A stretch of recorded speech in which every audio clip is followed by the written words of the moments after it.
to the Wake Man channel. I can burn it.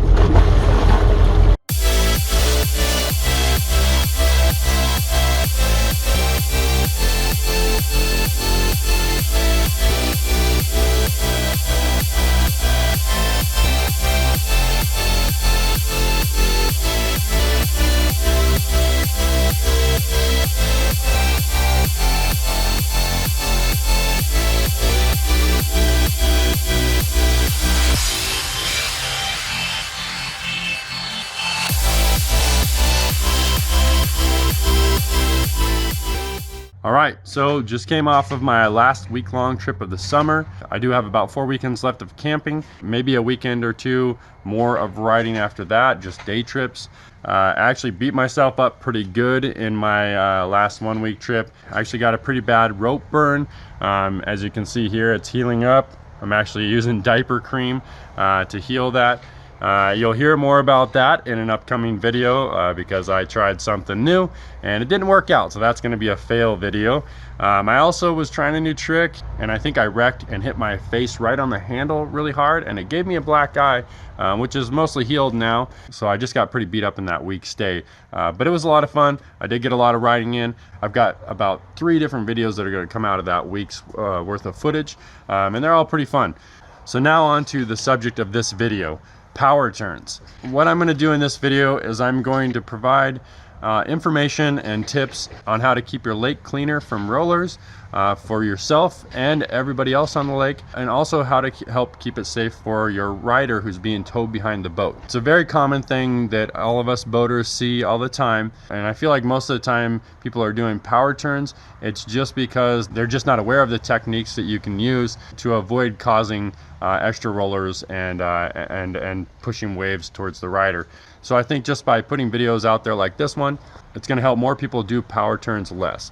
So you've probably gathered by now that the reason why you don't want to do a power turn in almost all scenarios is because you're throwing rollers in all directions down the lake, and you're also throwing a wave at your rider as you come to pick them up. So by using the techniques I'm about to cover, you can keep from throwing as many rollers all across the lake, and you'll also not throw any wave at your rider. And from my point of view, the only time you ever need to do a power turn is if for some reason there is some sort of emergency and you need to get to that rider that you've been towing as quickly as possible.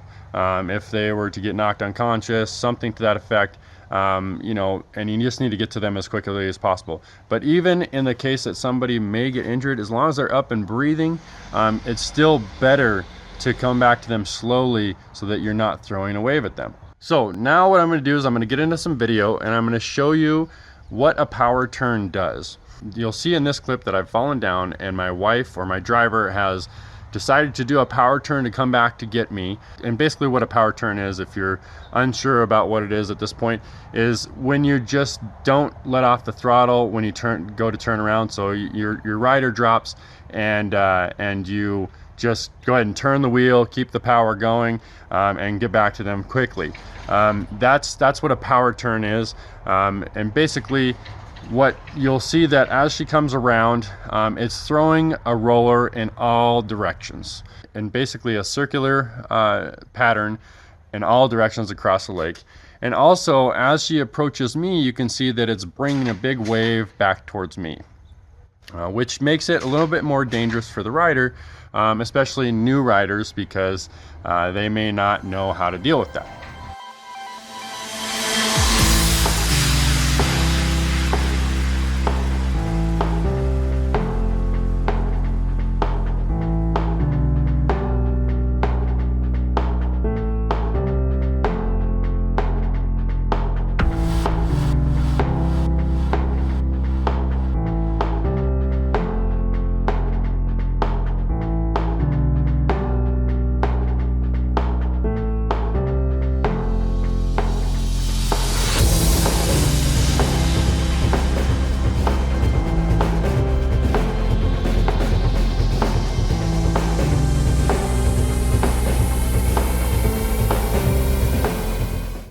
So now that I've shown you what a power turn looks like and what it causes, now I want to show you a better way of stopping the boat and going back to your rider.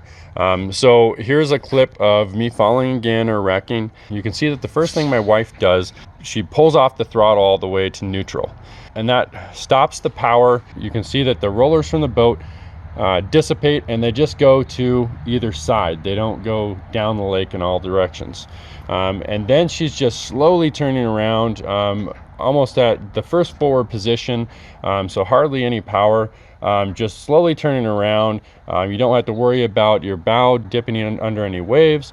A rule of thumb here could be that you wait until you see your wave pass you at the driver's seat before you start turning around. So you could keep your boat straight until you see that, or you know, it works just as well if you just pull it to neutral, and then you can start turning after that slowly, and then you just slowly come back to the rider. Yes, it takes a little longer to get back to them, but it's in a much more controlled fashion, and you're not going to have to worry about ripping the rope out of the rider's hand when you come back to give it to them.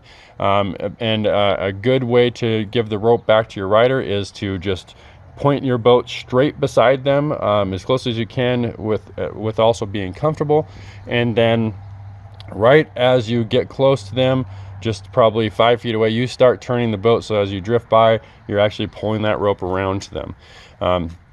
Those are the main tips. You want to, you know, once the rider falls, first thing you do is just pull that throttle to neutral, and then you're just going to drop down. It's gonna stop the rollers. You're only going to have the rollers going to starboard and port side, and then you can slowly turn around and basically at the first notch forward on your throttle, just slowly come back to the rider.